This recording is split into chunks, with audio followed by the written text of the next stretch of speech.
भारत में कोकरोच जनता पार्टी के आंदोलन के बाद में एक और आंदोलन जन्म ले रहा है जिसका नाम है रिजर्वेशन हटाओ आंदोलन। रिजर्वेशन नाम कहां से आया दोस्तों? क्या इसकी सच में यहां पर जरूरत है या नहीं है, इस पर इतिहास पर थोड़ी बातें कर लेते हैं। वीडियो अंत तक देखना, मालूम चलेगा कि एक्चुअल में क्या घटना हुई थी और क्यों दिया गया था। इतिहास के पन्नों को खोल कर देखते हैं तो इंसानों को दो धड़ों में बांट दिया गया समाज के लोगों को। एक धड़ा था जो ऊंची जात का था, दूसरा है नीची जात का था। ऊंची जात वालों के पास अधिकार रहेगा शिक्षा का, व्यापार का और राज का। नीची जात के लोग थे, उनके पास उनकी नौकरशाही करेंगे और उसके अलावा कुछ नहीं कर सकते। ये दो चीजों में जब बांट दिया गया तो ये एक जो दो धड़े थे वो एक गाली के रूप में पैदा हो चुके थे। कई समाज सुधारक आए, उसको सुधारने की कोशिश की गई कि ताकि इन लोगों के बीच में जो डिवाइडेशन है उसको मिटाया जाए। 1870 से लेकर 80 में महू के महाराज सयाजीराव गायकवाड़ ने इसकी शुरुआत करी थी। फिर 1909 के अंदर पार्लियामेंट सुधार हुआ था, 1919 में भी इसका सुधार हुआ था और कहा जाता है एक माइलस्टोन रखा गया था अनुसूचित जाति के लिए। 1932 में पूना पैक्ट हुआ था गांधी और अंबेडकर के बीच में।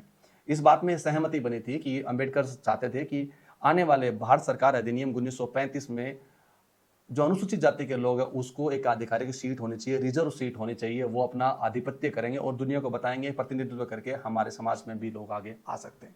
इस बात को पूना पैक्ट के अंदर ये मान लिया गया और 1935 के अधिनियम में इसको लागू भी कर दिया गया। 1950 में भारत आजाद हुआ, संविधान की मोहर लग चुकी थी। हाँ, एससी और एसटी कैटेगरी को इसका आरक्षण दिया गया है।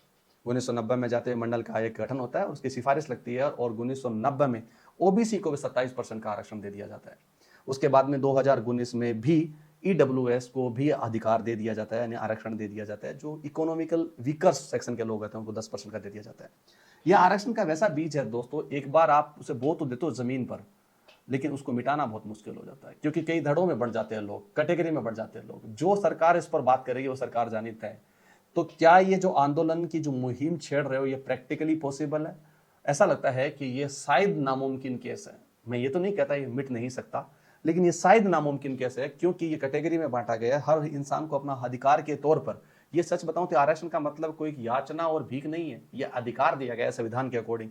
तो इसलिए वो अपने अधिकारों का हनन नहीं होने देते, चाहे कितने ही प्रोटेस्ट क्यों नहीं करवा ले। तो इन चीजों को लेकर बात की जाए, इतिहास को जब अब तक के वर्तमान में देखा जाए तो सबसे पहले आरक्षण को नापने का तरीका यही होगा, क्या दिए गए अधिकारों को जिस मुद्दे से, जिस उद्देश्य से दिए गया था, क्या वो उद्देश्य पूरा हो रहा है? क्या वो नीचे की कैटेगरी या ऊंचे कैटेगरी में चीजें आ रही है? क्या समानता में दोनों बराबर आ चुके हैं? क्या नौकरी और पद में सब बराबर हो चुके हैं? अगर ये बराबर हो चुके हैं तो इस रिजर्वेशन को हटा देना चाहिए। लेकिन हटाएगा कौन? किसके, कहते हैं ना, बिल्ली बस घंटी तो बांधना चाहते हैं लेकिन बांधेगा कौन, ये बड़ा सवाल है। आप बताइए रिजर्वेशन को लेके आपको क्या राय है?